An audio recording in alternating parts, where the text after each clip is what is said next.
ಬೆಂಗಳೂರಿನ ವೈದ್ಯರೊಬ್ಬರಿಗೆ ವಿಚಿತ್ರವಾದಂತ ಸಂದೇಶ ಬಂದಿದೆ.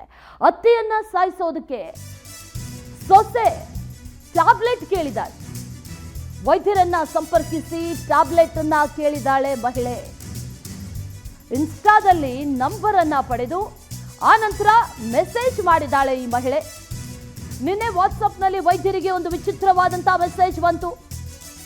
ಆ ಮಹಿಳೆ ವಿರುದ್ಧ ಈಗ ವೈದ್ಯ ಸುನಿಲ್ ಕುಮಾರ್ ದೂರನ್ನ ಕೊಟ್ಟಿದ್ದಾರೆ. ಸಂಜಯ್ ನಗರ ಪೊಲೀಸ್ ಠಾಣೆಯಲ್ಲಿ ದೂರು ದಾಖಲಾಗಿದೆ. ಒಂದು ವಿಚಿತ್ರವಾದಂಥ ಮೆಸೇಜ್ ಬಂತು. ಅತ್ತೆನ ಸಾಯಿಸಬೇಕು ಅನ್ನುವಂಥ ನಿಟ್ಟಿನಲ್ಲಿ ವಾಟ್ಸಪ್ ಮೆಸೇಜ್ ಬಂದಿರೋದು. ಇನ್ನು ಈ ಸೊಸೆ ಅತ್ತೆನ ಸಾಯಿಸುವಂಥ ನಿಟ್ಟಿನಲ್ಲಿ ಪ್ಲಾನ್ ಮಾಡಿಕೊಂಡು ಡಾಕ್ಟರ್ ಹತ್ರ ಏನೇನು ಚಾಟ್ ಮಾಡಿದ್ರು, ಏನು ಮೆಸೇಜ್ ಮಾಡಿದ್ರು ಅನ್ನುವಂಥ ವಾಟ್ಸಪ್ ಮೆಸೇಜ್ ಕೂಡ ಲಭ್ಯ ಆಗಿದೆ. ಅದನ್ನು ಕೂಡ ನೋಡೋಣ.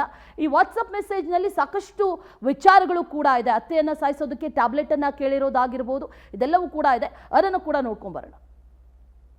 ನೀವು ಯಾಕೆ ನಮ್ಮ ಸಂಪರ್ಕ ಮಾಡಿದ್ದು? ವಿಚಾರ ಹೇಳಿ. ಬೈತೀರಾ ಅನ್ಸುತ್ತೆ. ನಾನ್ ನಿಮ್ಗೆ ಹೇಳಿದ್ರೆ ಅರ್ಥ ಆಗಿಲ್ಲ. ವಿಚಾರ ಹೇಳಿದ್ರೆ ಬೈತೀರಾ ಅನ್ಸುತ್ತೆ.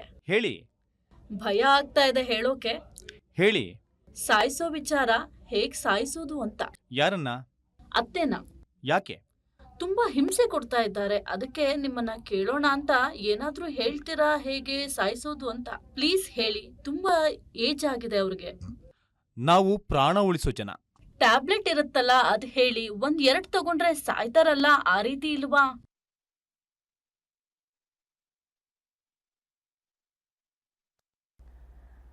ಇದು ವಾಟ್ಸಪ್ ಸಂದೇಶ ಆಯಿತು. ಇನ್ನು ಆ ಡಾಕ್ಟರ್ ಜೊತೆ ನಮ್ಮ ಪ್ರತಿನಿಧಿ ವೆಂಕಟೇಶ್ ಮಾತುಕತೆಯನ್ನ ನಡೆಸಿದ್ದಾರೆ. ಏನು ಹೇಳಿದ್ರು ಡಾಕ್ಟರ್ ಈ ಸಂದರ್ಭದಲ್ಲಿ? ಬನ್ನಿ ನೋಡೋಣ. ಒಬ್ಬ ಯುವತಿ ಮದುವೆ ಆಗೋದಕ್ಕೂ ಮುಂಚೆ ತವ್ರ ಮನೆಯೇ ಆಕೆಗೆ ಎಲ್ಲ ಸರ್ವಸ್ವವಾಗಿರುತ್ತೆ. ಮದುವೆ ಆಗಿ ಗಂಡನ ಮನೆಗೆ ಬಂದರೆ ಆಕೆಗೆ ಅತ್ತೆ ಮಾವನೇ ಎರಡನೇ ಅಪ್ಪ ಅಮ್ಮ ಆಗಿರ್ತಾರೆ. ಆದರೆ ಅತ್ತೆಯನ್ನು ಕೊಲ್ಲೋದಕ್ಕೆ ವೈದ್ಯರ ಮೊರೆ ಹೋಗ್ತಾರೆ ಅಂದರೆ ಸೊಸೆಯ ಮನಸ್ಥಿತಿ ಹೇಗಿರಬೇಕು? ಸೊ ಹಾಗಾದರೆ ಆಕೆ ಯಾವ ರೀತಿಯಾಗಿ ಈ ರೀತಿಯ ಅತ್ತೆಯನ್ನು ಹತ್ಯೆ ಮಾಡಬೇಕು ಅಂತ ಹೇಳಿ 2025ರ ಮಹಾಶಿವರಾತ್ರಿಗೆ ಸ್ವಾಗತ. ಈ ರಾತ್ರಿಯನ್ನ ಧ್ಯಾನದಲ್ಲಿ ತನ್ಮಯರಾಗುವ ಅನುಭವವಾಗಿಸಲಿದ್ದೀವಿ. ಸಂಗೀತ, ನೃತ್ಯ, ಧ್ಯಾನ ಮತ್ತು ಉತ್ಸವಗಳಿಂದ ಕೂಡಿದ ರಾತ್ರಿ. ಇದು ನನ್ನ ಹಾರೈಕೆ ಮತ್ತು ಆಶೀರ್ವಾದ. ಇದು ಕೇವಲ ಜಾಗರಣೆಯ ರಾತ್ರಿಯಾಗದೆ ನಿಜ ಜಾಗೃತಿಯ ರಾತ್ರಿಯಾಗಬೇಕು. ಎಲ್ಲಕ್ಕಿಂತ ಹೆಚ್ಚಾಗಿ ಈ ಮಹಾಶಿವರಾತ್ರಿಯಂದು ಶಿವನ ಸಂಘದಲ್ಲಿರಿ. ಕಾಂಟ್ಯಾಕ್ಟ್ ಮಾಡ್ತಾರೆ, ಆ ವೈದ್ಯರ ಬಳಿ ಹೋಗ್ತಾರೆ. ಸೊ ಅದನ್ನ ಸ್ವತಃ ವೈದ್ಯರಿಗೆ ಒಂದು ಮೆಸೇಜ್ ನೋಡಿ ಶಾಕ್ ಆಗುತ್ತೆ. ಹಾಗಾದ್ರೆ ಆ ವೈದ್ಯರು ಕೂಡ ನಮ್ಮ ಜೊತೆ ಇದ್ದಾರೆ, ಅವ್ರನ್ನ ಮಾತಾಡ್ಸೋಣ. ಸರ್ ನಮಸ್ತೆ. ಸರ್, ನಿಮಗೆ ಒಂದು ಮೆಸೇಜ್ ಬರುತ್ತೆ, ನಿನ್ನೆ ನಮ್ಮ ಹತ್ಯೆ ರೀತಿ ತುಂಬಾ ತೊಂದರೆ ಕೊಡ್ತಾ ಇದ್ದಾರೆ, ಅವ್ರನ್ನ ಹೇಗೆ ಹತ್ಯೆ ಮಾಡಬೇಕು ಅಂತ ಹೇಳಿ. ಸೊ ಆ ಮೆಸೇಜ್ ನೋಡಿ ನಿಮ್ಗೆ ಏನ್ ಅನಿಸ್ತು ಸರ್? ಇದೇ ಫಸ್ಟ್ ಟೈಮ್ ಆ ತರ ಒಂದು ಮೆಸೇಜ್ ಬಂದಿದ್ದು? ನಿಜವಾಗ್ಲೂ ನಾನು 15 ವರ್ಷ ಕ್ಲಿನಿಕಲ್ ಪ್ರಾಕ್ಟೀಸ್ ಅಲ್ಲಿ ಫಸ್ಟ್ ಟೈಮ್ ಎಕ್ಸ್ಪೀರಿಯನ್ಸ್ ಆಗಿರೋಂಥದ್ದು. ಈ ತರ ನಮ್ಮ ಅತ್ತೆನ ಸಾಯಿಸೋದಕ್ಕೆ ಮಾತ್ರೆ ಕೊಡಿ ಅಂತ ಕೇಳ್ತಾರೆ.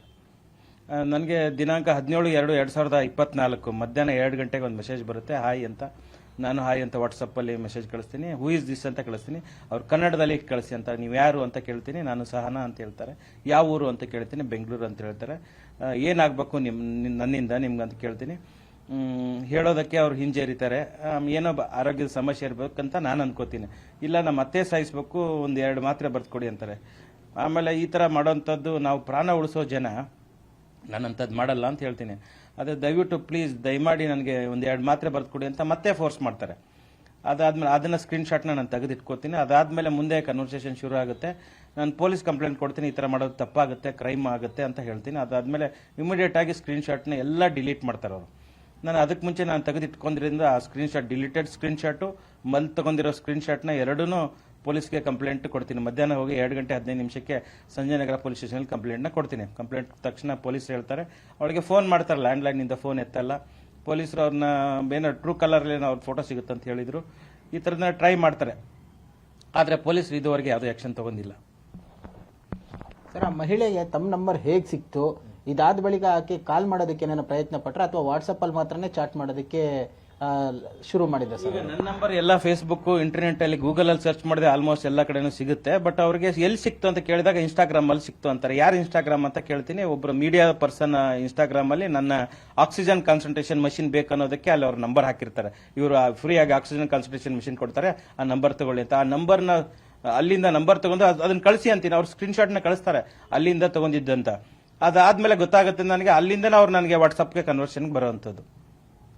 ಸರ್ ಇದಾದ್ಮೇಲೆ ಏನಾದ್ರು ತಾವು ಮನೆಗೆ ಅಂದ್ರೆ ಹಿಂದೆ ಏನಾದ್ರು ಮನೆಗೆ ಹೋಗಿ ಟ್ರೀಟ್ಮೆಂಟ್ ಕೊಡೋ ಅಂತ ಕೆಲಸಗಳೇನಾದ್ರು ಮಾಡ್ತಾ ಇದ್ದೀರಾ, ಅಥವಾ ಬರೀ ಕ್ಲಿನಿಕ್ಗೆ ಬರೋ ಪೇಷಂಟ್ಗಳಿಗೆ ಮಾತ್ರನೇ ಟ್ರೀಟ್ಮೆಂಟ್ ಕೊಡುವಂತ ಕೆಲಸ ಮಾಡ್ತಿದ್ದೀರಾ? ಒಂದು ವೇಳೆ ಏನಾದ್ರು ಮನೆಗೆ ಕರ್ಸಿ ಏನಾದ್ರು ತಮ್ಮನ್ನ ಈ ರೀತಿಯಾಗಿ ಟ್ರ್ಯಾಪ್ ಮಾಡಬೇಕು ಅನ್ನೋಂಥ ಪ್ಲಾನ್ಗಳು ಏನಾದ್ರು ಆಗಿತ್ತಾ ಸರ್?